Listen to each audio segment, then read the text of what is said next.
Hi, Eastside. I hope you're ready for another day of the Discover Jesus Challenge. Today we're on Mark 11.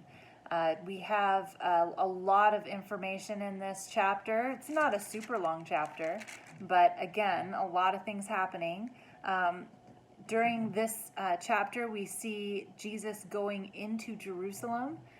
People are excited about him coming into Jerusalem, but we also have the passage where Jesus cleanses the temple when he's angry, and he takes all of the money changers and throws them out of the temple. So there's a lot of high emotion, a lot of things that are going on, and we see that we're getting to the point here where Jesus is kind of coming to his goal. He's in Jerusalem, and tensions are really high. So I actually just wanted to kind of focus you guys on one part of this chapter, and it's kind of a small part, but I'm going to go ahead and read it. It's at the end of chapter 11, starting in verse 27. It says, "And they came again to Jerusalem, and as he was walking in the temple, the chief priests and the scribes and the elders came to him, and they said to him, 'By what authority are you doing these things? Or who gave you the authority to do them?' Jesus said to them, 'I will ask you one question. Answer me, and I will tell you by what authority I do these things. Was the baptism of John from heaven or from man? Answer me.' And they discussed it with one another, saying, 'If we say from heaven, he will say, why then did you not believe him? But shall we say from man?' They were afraid of the people, for they all held that John really was a prophet. So they answered Jesus, 'We do not know.' And Jesus said to them, 'Neither will I tell you by what authority I do these things.'" This is such an interesting passage. The things that they're talking about, they're asking Jesus where he gets his authority. He just threw all these money changers out of the temple. He caused a huge ruckus. And everyone is kind of in an uproar. Who gave him this authority? Yet he did it. He threw them all out. And when they ask him, by whose authority did you throw these money changers out of the temple, he gives them kind of a little riddle. It's not really a riddle, but for them it's a really hard question to answer. And we see why. It says they were afraid of the people. A lot of the problems that really happened with the Pharisees were because they were worried about what people thought. They were worried about what that would do to their reputation and to their popularity among the people and to their position.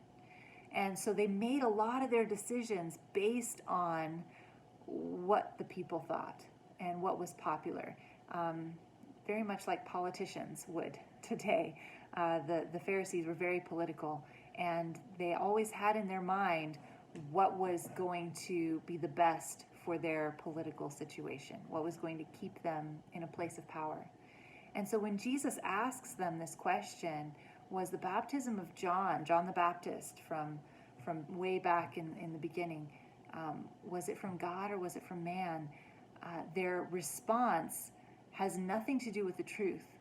It has everything to do with how they will be perceived by the people around them. And I just find that it's a really sad thing, and it's really tragic because they missed Jesus because they were so concerned about how people viewed them, what was going on around them, what was going to happen in Jerusalem in the political situation, and because of that, they really missed out. And so I think it's a really important thing for us to notice today as well.